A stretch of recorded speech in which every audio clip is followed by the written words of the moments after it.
Okay, why is the buyer calling me and not their agent calling me?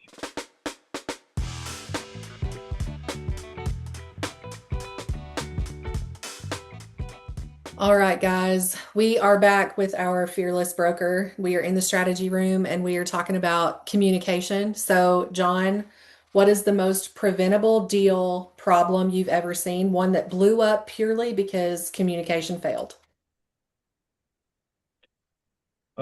Well, there's so many of them. I guess I can just give you one here that just happened here recently. I had one of my brokers um, contact me and say, "Hey, I'm getting blown up by this other agent, and I'm just not, I'm not able to, give her any answers yet because the seller is in their 80s, and they're very set in their ways, and so every time they would ask a question, they'd put in two offers. The seller didn't accept either offer, and they kept asking for, like, they wanted to come out on the property, bring their side by side, and drive the property. And it's like, and of course, the broker didn't get back with them, and because he couldn't get communication with his seller. And so it was just a very difficult time. Well, what happened was the buyer calls me, and I'm like, okay, why is the buyer calling me and not their agent calling me? If you have a problem with one of my agents as far as communication is concerned, why didn't the buyer's agent call me instead of them calling? So I asked the lady some questions. She goes, "Oh, hey, we thought I'd get in touch with you because your company is notorious for communications, and we want to be able to go back out there and put another offer in." Well, I said, let me get down to the bottom of this because that's unusual for this particular broker not to get back in touch with you. I know he's very communicative. And so I contacted the broker and had a conversation with him. And I said, "Hey, what's up with this? Why am I getting a phone call from the buyer's agent, from the buyer, from the buyer rather than the buyer's agent, stating that you're not communicating?" And he said, "Well, because the seller's not communicating with me." And I said, "I understand that, but it doesn't matter whether your seller is communicating with you or not. You should always respond back with a text. You should always respond back either with text or a phone call. No, I don't know anything yet. I've been having trouble trying to get in touch with them. They've been sick. I've done everything but drive up there to, and talk to them because it's about an hour away." So I contacted the buyer back and I said, "Hey, I'm getting to the bottom of the situation. I will contact you later on this evening, or your agent will contact you back." So I waited until this broker was available, and I set up a time with him. I called him and told him that he explained to me what the situation was, and I said, "I understand that, but you should have communicated that to the buyer's agent, and you need to be consistent with it. Even though they say, 'Do you know anything? Have you found out anything?' You should at least turn around and say, 'No, I haven't yet.'" So he owned up to it, said, "Yeah, it was partially my fault, but she blew my phone up like crazy." I'm like, "I understand that." And then I got the buyer's agent on the phone with us, and we talked about it, and both of them understood and realized that they were dealing with a difficult buyer, they were dealing with a difficult seller, and the reason why the buyer was wanting this property so bad is that they wanted to move their business on it, and they were supposed to be closing their house, and they would not work with the seller as far as negotiating. There wasn't a meeting of the minds, and so the communication process failed, and I had to get involved in order to get that back going again. And so the buyer's agent explained to me that her client was very difficult to deal with, and it was her way or the highway. And I said, "Well, you have those types of clients that do that, and you just have to deal with it and figure out how to professionally take control and tell them, hey, let's look at something else. If you're not, if we're not, if the seller has made up their mind, they want this certain price, and you feel like you don't want to give them that price, then guess what? Let's go on down the road. Well, unfortunately, the buyer didn't want to give up because they knew a lot of people in that area, and they also knew the seller, and they were like, we're just going to go out there anyway. I don't think I would advise you going out there anyway.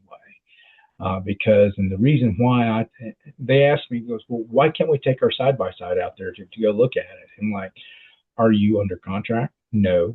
Okay. So you're not under contract. You are not and since you're not under contract, you're under no inspection period. If I was to allow you to take your side by side out there to run around all over the property, that becomes a liability, and that opens up our client to a liability, and we're not going to do that. And she didn't like what I had to say, and I said, well, I'm sorry. You'll be, I'll have your agent contact you back just as soon as we have our meeting, and try to come to a meeting of the minds. So communication is very important in this business. And if you don't know how to communicate and communicate effectively, you will not succeed. Not only, this business is also a listening business. So, but you have to learn to listen and communicate. So I counseled this broker on how to communicate effectively. And it doesn't matter whether you know anything or not, at least get back with them and say, hey, I don't know anything yet. I'm in the process of working on it. And go that route with it. You have to. Mm-hmm. Yeah, it's all, and you got to set those expectations. So like when in a transaction, should agents be setting expectations, I guess not only with their clients, but also with the agent that's on the other side? In the very beginning, Yeah. you need to set that expectation in the very beginning. Even if you go and you try to set up a showing for a piece of property, and especially with our MLS system the way it is, if we go in and you set up a showing and you don't hear back from that agent or get that showing confirmed, that's a communication problem. Even if you call that agent and say, hey, I set up a showing for this time, and I've not heard back from you. Some agents will say, well, I was on vacation. Well, then somebody on your team or in your office should have communicated that, or got it confirmed for you. You have to set that expectation from the very beginning, even from the time you show, and also throughout the whole process of the transaction. Very, very important. Communication is very, very important, because that causes animosity between the buyer and seller, and animosity between both listing agent and buying and selling agent, simply because we all have to play in the same sandbox. And so you do not want to have that reputation of, oh, that person never calls me back. Well, he's either on a golf course, on a boat, doing whatever, and you just don't.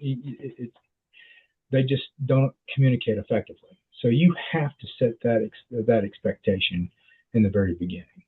Yeah, And as a matter of fact, another example is I literally do that in the very beginning by saying, this is who I am, this is what I do, and I tell them up front, I expect communication. I set that expectation very bluntly in the beginning. Mm-hmm. Yeah, I'm very big on communication, not just with clients, but with buyers or buyers agents on the other side, the lender, title companies, stuff like that. Like if I have questions or if my client has questions, it's my responsibility to make sure that information gets, answered in a timely fashion. And, I'm dealing, or I've dealt with in the past a situation where, it's not the lender, it's not the buyer's agent, but an appraiser is not, communicating effectively within the timeline to get things closed. And, people don't want to be a bother, but when it's your client's money and the transaction that's on the line, you kind of have to be that bother and you kind of have to push and push and push so that way stuff doesn't fall through the cracks. And when you've got two people that realize that, like, yes, I represent the seller and this other person represents the buyer, but the ultimate goal is to get to the closing table and everybody's pushing towards that goal, it works so much better and so much Mhm. smoother when there's, The, everybody's got the same goal. well, the other thing too, and you're correct in saying that it's not just about the buyer and seller or the listing agent or the selling agent. It's everybody. It's all the way from the home inspector, uh, title company, appraiser. Everybody has to communicate effectively. And because whether anybody really understands this or not, we have a fiduciary responsibility to our clients. Okay, it's bad enough that the general public thinks as realtors, as a step above a used car salesman. Okay, that we just open up houses and say, "Oh, hey, look, here's the kitchen and here's your living room and here, look at how big these bedrooms are." Really, we actually do more than that, and a lot of the sellers or buyers don't understand, even for sale by owners, they don't understand the what is expected to be done in the background because we shield them from so much. Hmm. We try to shield them from all the drama. We try to shield them from all the emotions and all this other different stuff. And you've got to learn to stay in control and not let it affect you personally. Um, it's okay to listen. It's okay to understand where they're coming from. You have to in order to communicate effectively, and you've got to learn to listen to be able to communicate effectively. So, and a lot of people don't understand that, and especially the general public, and that's the reason why, the state of Tennessee, we do have a fiduciary responsibility to our client, whether you're a buyer or a seller. And again, it's all about listening. It's all about effective communication. It's all about taking control of the situation. And I don't mean taking control as of, being nasty about it or being curt about it, but explain to them why. Explain to them, explain to them the importance of the importance of it. So, Yeah. it's So, it's go ahead. yeah. So, what happens when agents wait too long to have those hard conversations? Because we don't get to just be like, everything's pretty. You submitted one contract on the first house that you saw, and it got accepted with no counter offers, and the inspection was perfect, and the appraisal was perfect, and closing was perfect. None of my deal, I think one of my deals was like that. Hmm. One.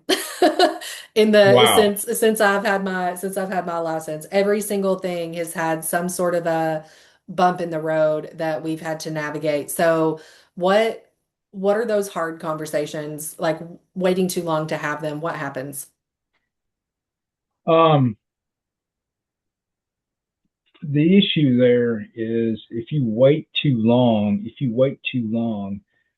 you exasperate the problem. I mean, it just gets bigger and bigger and bigger. Um, um, it's it could be it doesn't look good for you. Okay, it doesn't look good for either party, really, to tell you the truth, because when you don't communicate, you don't set that expectation, then everybody gets upset. There's fingers pointed and all this other stuff. And of course, you have some agents that just don't want to take that responsibility to where, look, I've made a mistake.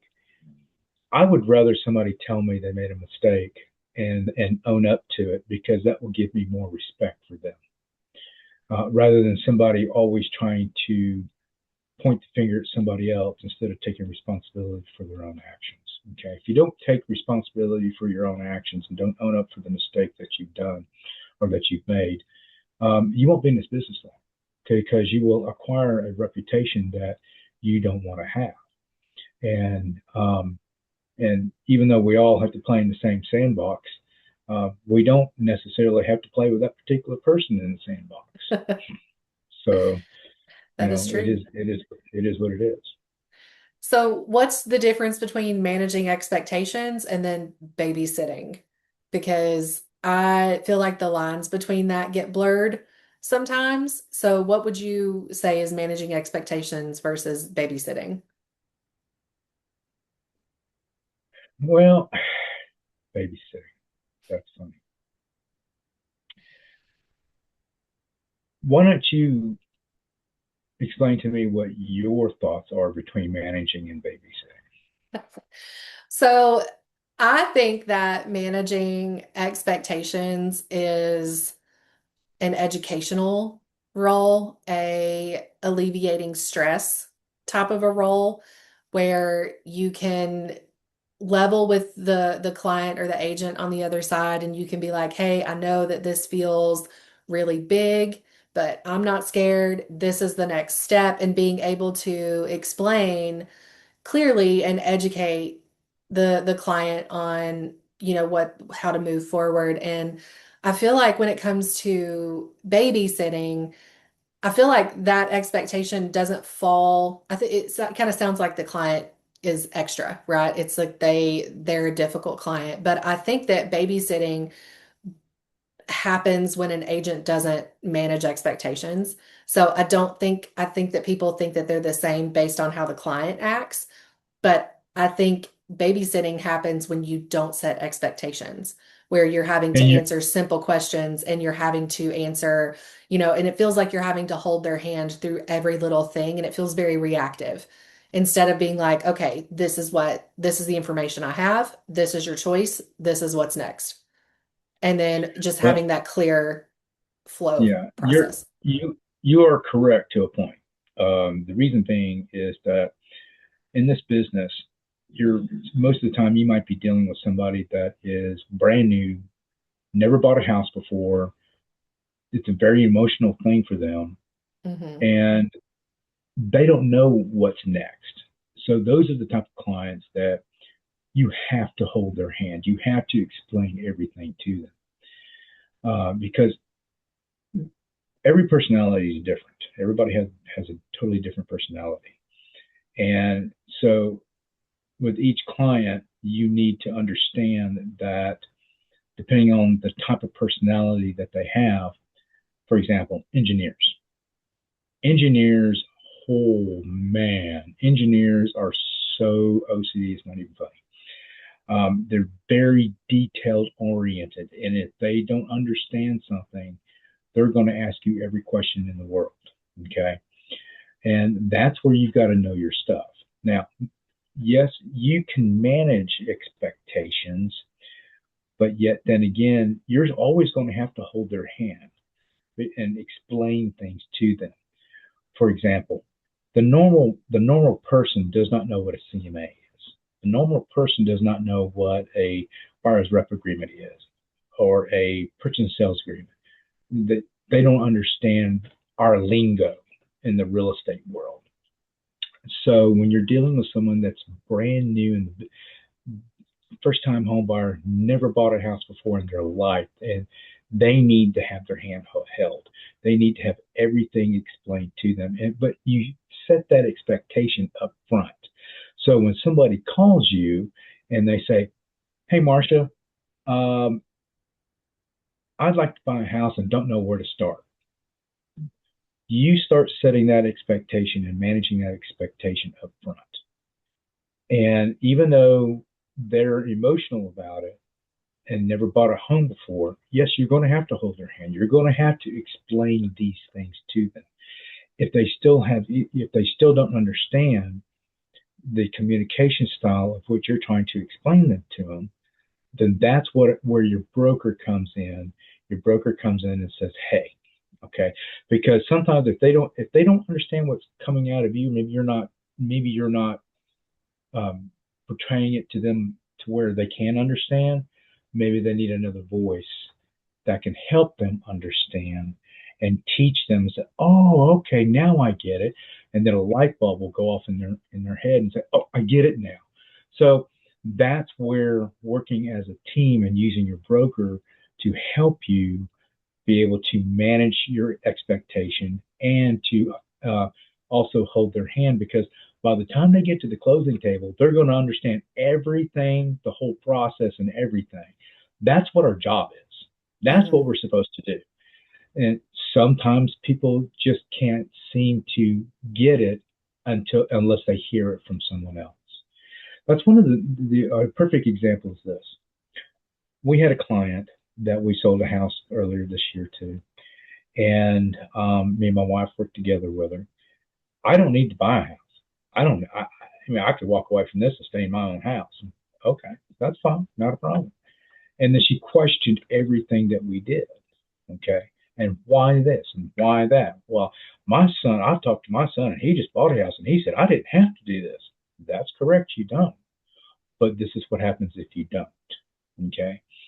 So that's where you take control and manage that expectation by explaining it to them. Sometimes you have to explain it to them in a way in layman terms to where they can understand it. See, that's where communication learning communication comes into play. Okay. Mm-hmm.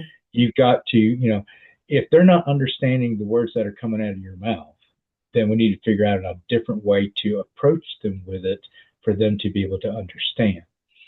So, and also, unfortunately, it's not always the agent's fault.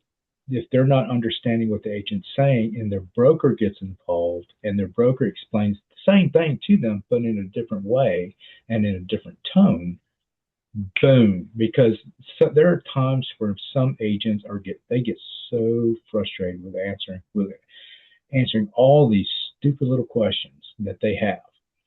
Just got to understand they're trying to learn just as much as we're trying to teach. Yeah. Okay, that's And I think important. if you approach each situation where, because depending on what the transaction is, they may have bought and sold a house before, but maybe they haven't bought or sold a house while going through a divorce, or they haven't bought a house while needing to sell another house, or they haven't sold a house with an estate. There are all these different Or they haven't bought a house scenarios. period in years, or they haven't bought Yeah, a house in yeah, years. because like I feel like that a lot of mainstream real estate marketing, you're seeing a lot of stuff that's written for first-time home buyers and like that nobody has ever done this process before. Well, there are also first-time home sellers, people that they bought their first house, but they've never sold a house before. So that process looks a little bit different. And then especially if you're looking for an investment property, you're asking different questions than if you were going to live there. So each like I could go on and on about how nuanced each scenario could be because there are so many little things that make the transaction different with each uh with each one. So yeah. Well, I mean, the home buying and selling process can be very simple. It's very, very seldom do you ever have a easy transaction. And then when you actually do have an easy transaction, it's like, that's it? Really? It almost makes you feel like Why you can't did they all something be like wrong. this? Yeah, for me, it makes me feel like I missed something because like I said, the one transaction that I've had there where it went like perfect, I was like, I'm missing something. I had You're anxiety wait, because I thought that I was missing something because there wasn't a you're waiting problem. on you're waiting on the other shoe to drop. Yeah, absolutely. And it makes it worse on like my side because it's like, okay, you see all like the lender calls and it's just a routine call or the buyer calls and it's just a simple question and it's, you know, yeah, I don't like it. I don't like feeling like I missed something. Yeah, I understand, but it's part of the business. It It's, is. it's just a part of the business. You know, this business is. I tell Dawn every day. I said, I love my career. I love my life. And I'm never going to retire. I mean, I'll kind of semi-retire, but I'm never going to, I love the thrill of teaching people how to become successful and achieving the dream of home ownership. I love teaching my agents how to become successful. One of our other agents, that's new, Amy, she's done a phenomenal job. I mean, it's like I sat there and I taught her everything that I know, and then through the teaching of it and drilling and here's I'm hitting you with homework, holding you accountable for your actions, holding you accountable for what needs to be done. And then all of a sudden it just starts clicking in. She's doing really well. She's had 2 closings in 1 month. She's done all this stuff. And I'm just so proud of her. And I get a high off of watching my agents become successful simply because they understand that adversity only lasts for just a brief moment in the grand scheme of life. And this is why commitment always precedes the reward, because they understand they made that commitment for a new career. They made that commitment and they're willing to overcome the adversities of that commitment that they made. And as long as you're able to overcome those adversities, you will become successful. You might not become successful overnight, but it takes time. In this business, it takes time to be able to grow your book of business. It takes time to be able to get your name out there, and it cannot be a one and done. That's the reason. That's the reason for communication. Okay, you will not succeed if you do not communicate effectively, and that's very important. Okay, if you and being able to communicate effectively helps you in cultivating your career, cultivating your business. And when you have that reputation of someone, of someone that always communicative, you're always teaching, because I'm teaching my agents to teach other people. And when I'm able to do that, even if I happen to go out on if I have to go when I happen to go out on an appointment with an agent, whether it's a buying or listing, I love the fact that what I've taught them, they're teaching someone else. Phrases that I use, or things, or scenarios that I use, or things that I say. Dawn does the same thing. I've gotten to the point to where now when we do our tours with new clients that come into town, I'm pretty much the chauffeur. I keep my mouth shut and let her do all the talking. And she goes through and just everything that I've taught her, she's teaching someone else. And I just sit back and think, man, I'm so proud of her. I'm proud of all of my agents that are able to take what I've taught them and put it to use. I've got 25 years of experience and have a degree in this stuff. So yeah, I think I've been around the block a few times and got the T-shirt to show it. And so, but it really, really blows my mind when my agents do exactly what I've taught them to do, and they communicate effectively. That just swells my heart. That shows me that I'm going to become successful because they're successful. And I'm able to take my talent and instill it into them to where they can become successful and love their career, love helping people. Now, of course, some people are kind of hard to love, but nevertheless, they deserve that as well. Yeah. So, Yeah. It's always it makes you feel good when somebody takes your advice and it works. And it's like, hey, this is what I did, this is what you should do. And then also when you can see them put their personal spin on it too, because it's like mm-hmm. they've ingested what you've learned and made it fit for their business. And so that's always for me as a marketing strategist, that's always great when I'm like, hey, we should try this. And then we turn around and stuff works. So it's like, Yeah, yay, I and was see, right. and that's what I like about it, is because we may not agree on everything. We may have, but we have to agree to disagree. Everybody has their own opinions, and so but that's just life. That's just how the Hmm. world turns. And when you can learn to agree to disagree and compromise, um, you will go far in this business. Yeah. Communication, listening, compromise, and managing. That's So what's let's important. let's switch up a little bit and let's talk about having hard conversations. So what is the worst thing an agent can do when delivering bad news?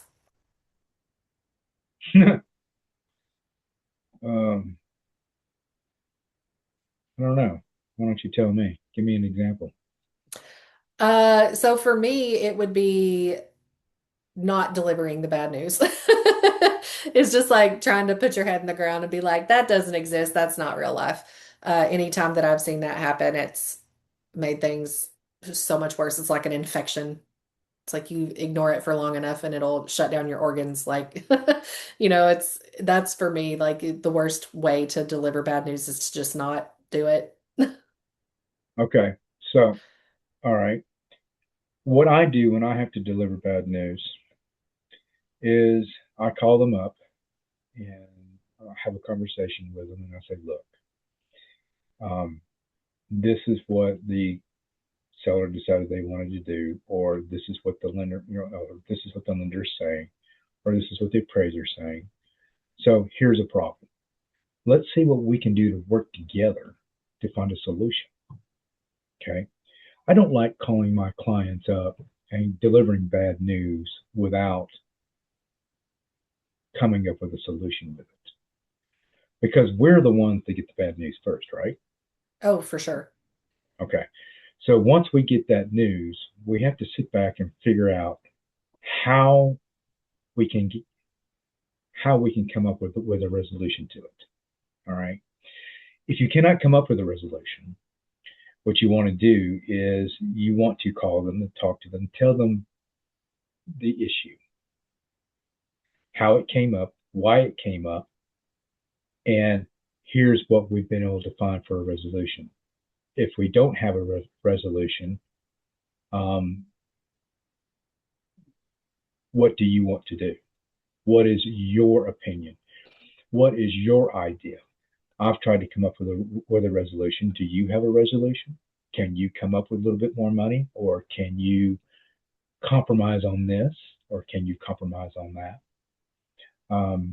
That's important.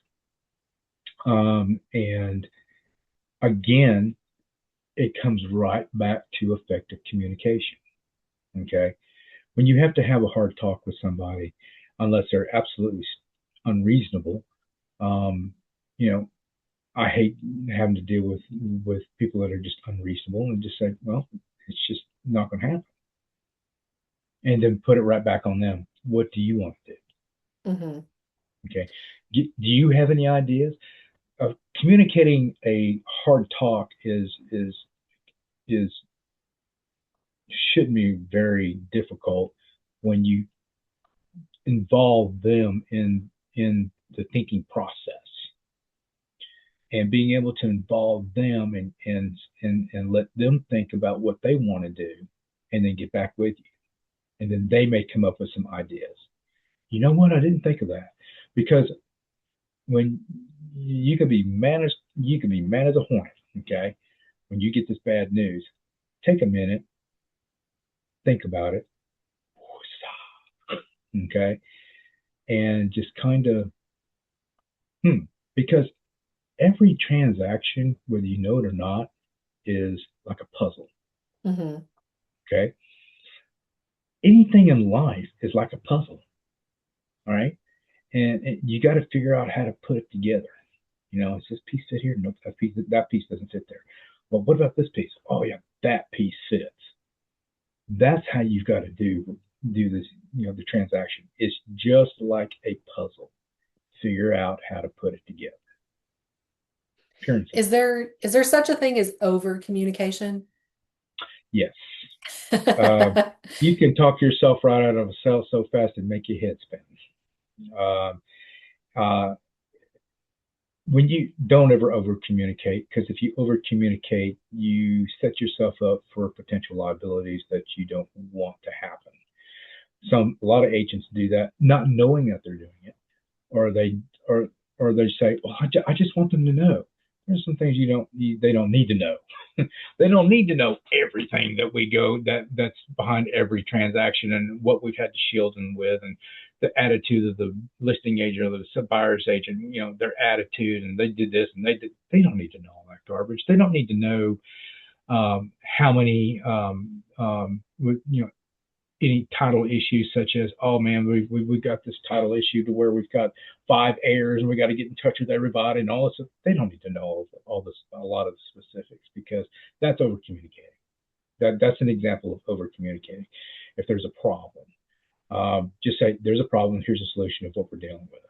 This is how we're handling it. Because So that's less. it's not keeping it a secret. It's letting them know that yes, there is an issue and we're dealing with it and this is how it's going to get handled. And just like having the confidence to be the person that's in the driver's seat to get that problem resolved. I feel like that's because there's some things you can't hide because it requires signatures for Sure. different things.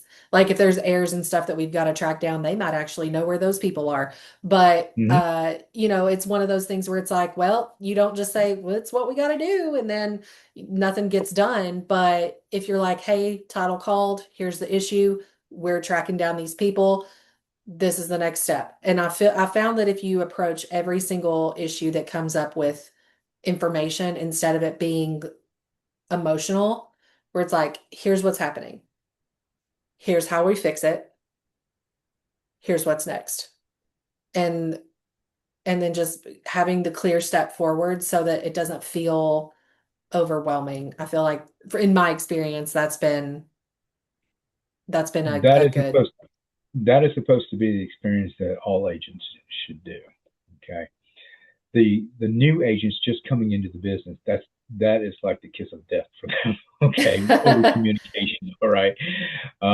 And so, and the thing is that you got to look at your actions. You get, and it all depends on your tone. If you have an Eeyore tone when you're talking to your client and you have an issue and you got an Eeyore, how do you think your client's going to feel about that? If you're always kind of an upbeat and you're smiling while you're on the phone with them and you're saying, hey, everything's great, but we come up with this, but guess what? We got this issue and we got these solutions. Pick which one you want. you know. Uh, so I used to work in a call center, and and I did audits for the United States Department of Education, and I would counsel and teach agents how to collection agents how to communicate effectively with the borrower. And when you call them and you're not smiling as you're talking, um, they can feel that. They Hmm. hear that tone in your voice. So when you're talking to them and you're smiling and you're making it a conversation, they're more apt to open up to you and just say, okay, what's going on? Okay, this is what I can do. Okay, you can do that? Great. So, here's how I could Collaborative. help you achieve it. Huh? It's collaborative. Correct. Yeah. And that's what, and a lot of agents need to learn that. It's not something that you're born with. It's something that over time, you acquire that skill Hmm. over time. You can't learn it overnight. Yeah. I think too yeah, it's I think there's some natural ability. I think that with demeanor and voice sounding and things like that, there's a whole science behind it. I think some people naturally have a calm or a neutral voice when it comes to delivering news to people, especially over the phone. But it's definitely a skill that can be learned. I don't have, this is me personally, I don't feel like I have the most, neutral demeanor. I've got a deeper voice for a female. It's not this high pitched, like happy go lucky voice. But I learned a long time ago that the person on the other side of the phone doesn't have to know that like I've had a crap day. I can be calm to the other person on the phone, but also still be honest about who I am, that it's not the same. Like you're not pretending to be something that you're not. It's just having a conversation and it's not that deep. But it's something that's I think there is a natural ability to it, but there's also it can definitely be learned. It's not something that's like, well, I'm just sad all the time and you can act like you're not. Yeah, yeah. Well, and we've had agents work with us that kind of sound like Eeyore, and it's been and it's kind of like, dude, really? I mean, come on, be excited for something, dude. You're getting ready to. Yeah, I know. It's like I I had got to a pay for closing this. today. I had to pay for that. I'm like, so It's like you if had a I have a closing. closing, I'm going to be happy about a closing. Like I got to help somebody. I got paid. Like it's a good day. Yeah, exactly. And that's what this business is about. I mean, you gotta be, nurses and doctors and people that work for the general public, nurses do phenomenal in this business because they have that motherly instinct. Okay, they have that coddling feature. Even with teachers, like teachers have the same thing. And I've seen like Dawn's a perfect example. She's been a nurse. She was a nurse for over 30 years, and she did it, and she knows how to talk with people. Now, when they're away, I get the brunt of it, okay, um, and she spills out her frustrations with me. But that's what your better half's for. That's what your support group is for. I have agents that call me up just absolutely going crazy, telling me, yeah, telling me stuff and this and that, and I and, That. and I have to learn to, okay, I'm not going to be Mr. Fix It. You can't be Mr. Fix It, but I'll listen, and I will, I'll be compassionate in listening to you, but I'm very protective with my agents. And when I get off the phone, it's like, are you serious? I ought to call that other broker up and just ream him a new one. Because how dare that agent, disrespect my agent when I know damn well what they're about and how good my agent is. And but if my agent explains to me, well, yeah, I'm kind of at fault for that too. Oh, okay. Well, we're going to have a conversation, and you're going to call the other agent and apologize. Hmm. Again, we all have to play in the same sandbox. Yeah. Okay, do your job. Pay attention to detail. You have a fiduciary responsibility to your client, and if you can't do that, then I'll just take the deal, Yeah. finish it up myself, and you just won't get paid. I'll give you 25% referral. How's that? Yeah. So, and then part of this too, we also have to document like our conversations and save emails. And like I have text messages from 2019 still saved in my phone.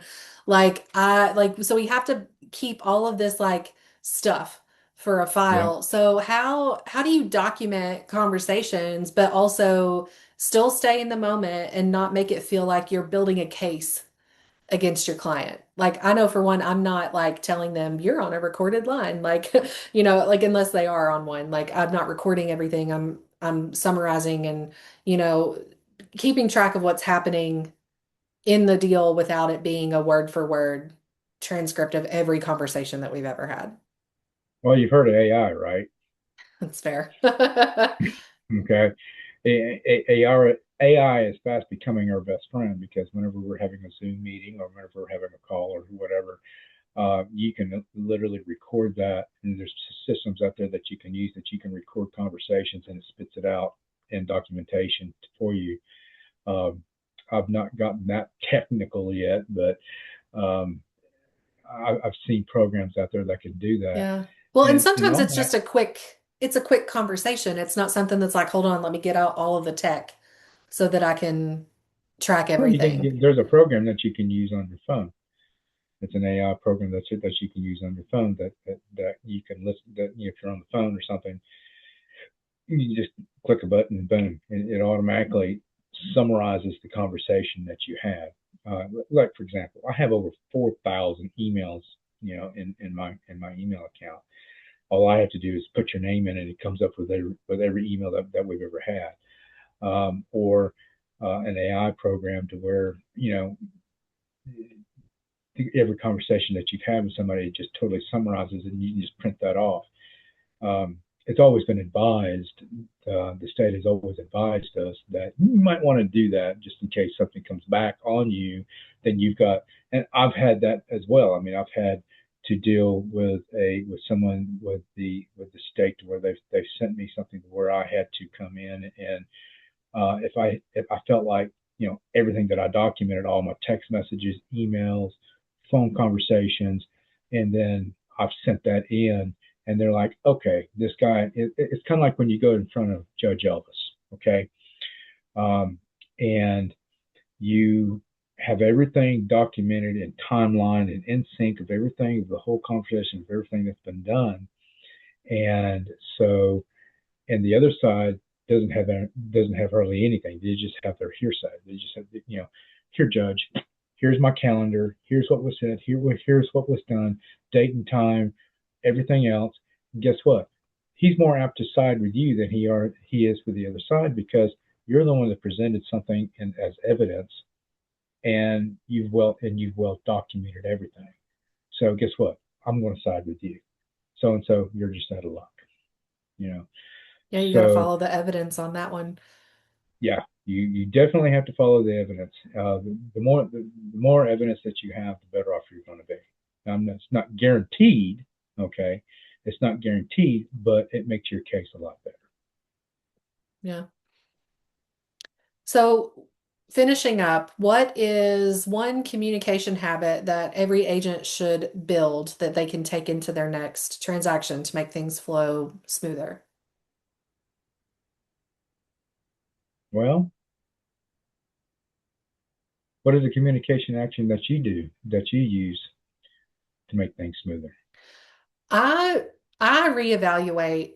I don't that makes it sound like I'm very like type A. But I look at the trend. So like if I'm closing and I look back at that transaction, I'm like, okay, where was this better? Where could technology have been easier? Like, did I just kind of look back and see if there's anywhere to improve in the next thing, because sometimes you can be over tech. Like there can be too much going on, or you've got shiny object syndrome and you're chasing the newest thing just because it's new. Um, so I try to just make sure, like, is all of my material that I share with buyers and sellers, is it true to my communication style? Is it true to what I told them I was going to do? Did I say what I was going to do? Did I want to make sure that like what I'm presenting to a client is going to match the actions that I had throughout the transaction? So really it's just for me, it's an ongoing reflection of what I've done to improve the next one. Ever heard of the KISS method? Yes. That's how you need to look at it. Okay. By using the KISS method, you can always look at every transaction that you've done. And by using the KISS, keep it simple. You got to keep it simple. But yet again, keep it simple, but keep it in layman form, layman style, okay, to where the general public can understand you. And again, it all goes back to effective communication, okay, by keeping it simple. I have a lender that sometimes, or another lender I used to use, um, and he would go in such detail on things that um, it confuses them even more. Okay, there is such a thing as when you say over communication. Uh, if you over communicate, you over detail specific things, you got to understand that the general public doesn't understand that. Okay, you could be so knowledgeable in something to where um, you can also be overbearing to other people by confusing them more. Hmm. and then they get scared. They're not, that's not your job. Is by never over communicate. Just use the KISS method. All right, just like we use the sandwich method. All right, so it's very very important that not to over communicate, and by looking at your transaction at the end of the day once it's closed, if you can always do that. You can always look, well, could I have said this? Could I have explained this more? Could I probably look at that on a transaction that has failed? Learn from that, okay? Yeah. But a transaction that is successful, all right, you can look at it and say, maybe should I tweak it here? No, don't overthink it. That's Right. what a lot of agents that to me, I think that's another major problem is a lot of agents overthink things, Hmm. and when you overthink things, you tend to over communicate. Yeah. Don't overthink it. I want my marketing words to match the actions that happened in the transaction. So that's really more what I'm evaluating is not necessarily did every conversation go the way I wanted it to, but did I say I was going to communicate when I said I was going to communicate? Did they get a text message? Did they get a call? Did we set up a Zoom meeting that, made sure that everybody was available to be on the call? Did I share information time? Did I say and do, did I do what I said I was going to do? If the answer is yes, I move forward with the transaction. If the But you don't answer, also, but don't overthink it. no. That's a problem. Don't overthink it. Um, not everybody, not everybody that you communicate with needs to be forethought about. Hmm. Okay, use the KISS method. Keep it simple. Do what you say you're going to do. Take notes and look back at that note. Oh, did I call that person? Yep, I did. Okay, and do yourself a timeline. That's the most effective thing in communication is working your timeline. We have forms out there that can alleviate and help you within your Hmm. timeline. Okay. And did you order the appraisal? Yes, I ordered appraisal on this day and this time. This is who's doing. I had the home inspection done at this day at this time. And this is who did it. You know you've got to check things off. Just like when you send me a report every single month. Okay. I see where these are the things that you've laid out. Boom, that's done. Boom, that's done. Boom, that's done. Okay. So you've effectively have done your job and you've effectively communicated what you have done on that job. And that's what makes people, and then everybody's happy. Everybody's happy. Okay. Yeah. I'm happy, and I'm a very easy person to become happy or try to be. So, but, pretty much, I mean, our whole conversation today was all about effective communication. Okay. And how you communicate is going to determine how successful that you become. Hey, thanks for watching. If this helped you think differently about how you show up for your clients, hit subscribe. We drop new trainings every month designed to make you a better agent, not just a busier one. See you next time.